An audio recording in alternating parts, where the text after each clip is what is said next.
When Breath of the Wild first came out, saying pretty much anything negative about the open world formula would have resulted in you being thrown into a federal pound me in the ace prison. But now that we've finally gotten the long-awaited sequel, Tears of the Kingdom, prime ministers of Zelda fandoms from all around the world have gathered to decide that it's finally okay to criticize non-linear Zelda. And if you give me like 8 to 10 minutes, I'll tell you exactly why this change of heart took place.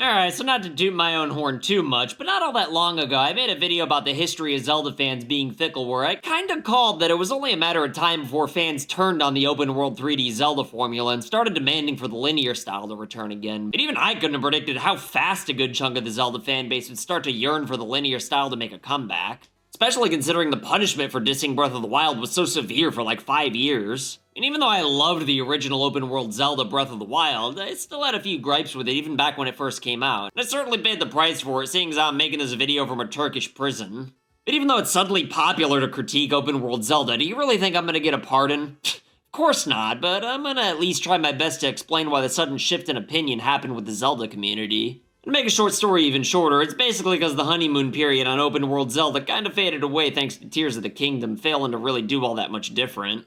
You see, whenever a magician does a magic trick, your initial instinct's to be awestruck, having no idea how to explain what you just saw. But then every time you see the same trick done after that, your brain's instinctively trying to find a way to dissect the trick and break it down. If the trick's too good for most people to truly figure out and understand, then it becomes a legend in most people's minds. But if the majority are able to figure it out, then it loses most of the magic that made it special to begin with.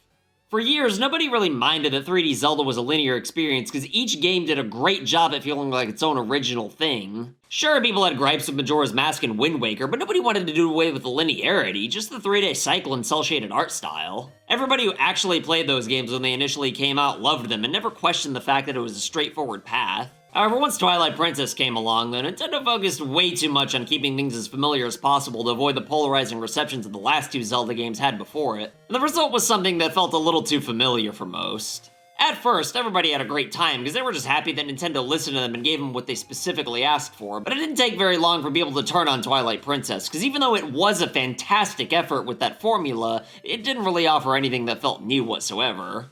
It was pretty much just Ocarina of Time on steroids, which is obviously great. It's just that for a game, or really any form of entertainment, to truly be memorable, it needs to feel like something that you never experienced before.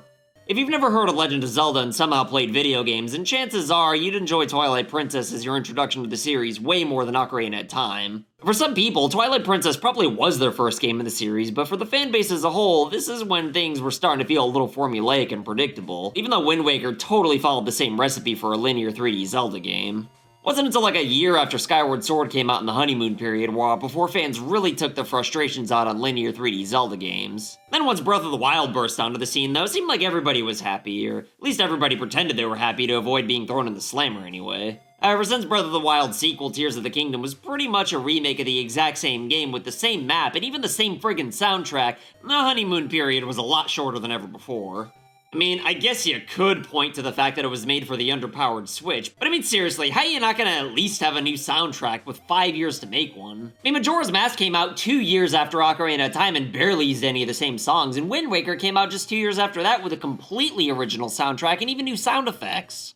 I guess if it ain't broke, don't fix it, sure, but if the series director Eiji Aonuma is gonna tell fans that the future 3D Zelda is gonna be open world, then you gotta at least keep the mystery alive and keep fans guessing on what's gonna happen next. You can't just pretty much remake the exact same game and expect it to have anywhere near the same impact. Just like Twilight Princess is the Ocarina of Time, I honestly think that Tears of the Kingdom is hands down the better Zelda game if you had Zelda wiped from your memory and this was your first game. It's gonna be a while before anyone's ready to admit that, given how attached everybody is to Breath of the Wild. But once the dust settles from the fatigue of open worlds being too open, I think that people are gonna be able to appreciate Tears of the Kingdom for what it is. I mean, not that anybody hates it right now, of course, but I think most are gonna be able to admit someday that it's flat out better than Breath of the Wild as a standalone game, even if it's nowhere near as fresh and original. But if you've already played Breath of the Wild for hundreds of hours before playing Tears of the Kingdom, then it's kinda just been there, done that. I mean, when I first got Breath of the Wild, I couldn't put the friggin' thing down, but with Tears of the Kingdom, I was never really in any rush to play it. I don't think it'd be fair to call it a chore or anything like that, since I still did have a great time with it, but it's definitely not something my friends and I ever really talked about a whole lot like the original game. In fact, to this day, I still accidentally call Tears of the Kingdom Breath of the Wild, and I know I'm not the only one. Hell, I bet you couldn't even tell that the Tears of the Kingdom footage that's been playing is actually from Breath of the Wild. The Wii U version, no less. Or is it? I haven't even decided what I'm gonna put here as I'm recording this, but the point is that it doesn't even matter. You can't tell. They're both almost the same friggin' game. The Underground's the only thing I really specifically remember about Tears of the Kingdom as something profoundly cool, but I mean, even then, it's not really that cool. Like, I mean, I love spelunking, but I hate how underwhelming most of the rewards are. I mean, there's some useful outfits here and there, and it's always good to stock up on Muddle Buds while you can, but it almost feels like a waste of time when you spend a few hours down there and realize you don't even have one extra heart piece or stamina wheel piece to show for it. As for the dungeons themselves, though, everybody told me they were more linear, like I'd been praying for ever since the disorganized messes that Breath of the Wild called dungeons, but I mean, I guess there's more structure in Tears of the Kingdom's dungeons, but you still pretty much just kind of wander around wherever and just do whatever. It's definitely not as rewarding as the classic 3D dungeons that had definitive paths that each rely on one specific item that helped the puzzle stand out from everything else you've experienced up until that point in the game.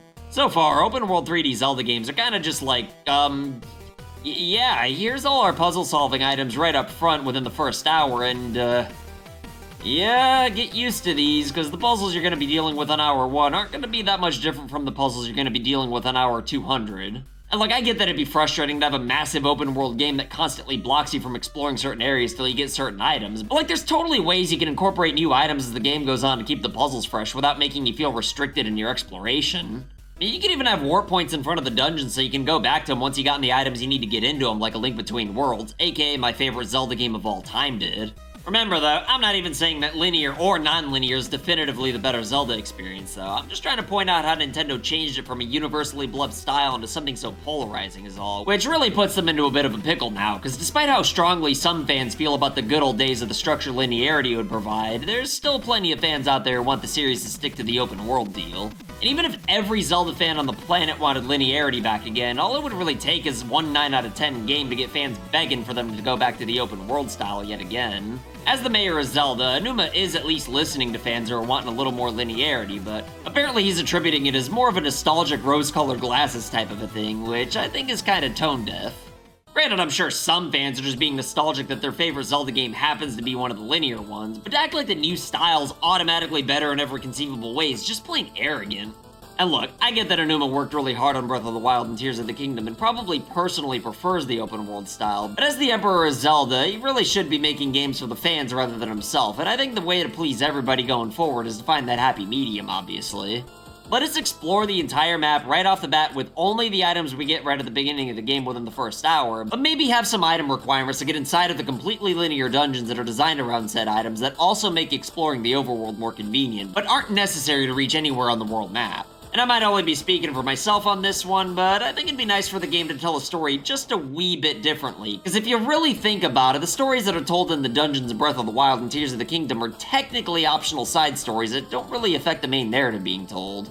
I'm not saying they aren't canon or anything like that, but I think it's way better to tell a dedicated story with developments to shape the direction along the way. Because I'm sorry, but I think it's really hard to tell a truly great story where you can read the first page and then skip all the way to the ending with the entire middle part being so unimportant and optional that you aren't out of the loop on anything. I don't know, maybe I'm just being some kind of a dick or something. All I know is that whatever's next for 3D Zelda, I'd better find a way to freshen things up if it doesn't want to risk being the next Skyward Sword. And by that I mean everybody will love it at first, only to turn on it like a year later and vilify Nintendo for even daring to make it in the first place. Anyway, if you got a kick out of my incoherent rambling and disturbing imagery though, then you should check out that video I made about the full history of fickle Zelda fans, but you'll excuse me though, I gotta go to my parole hearing. Later!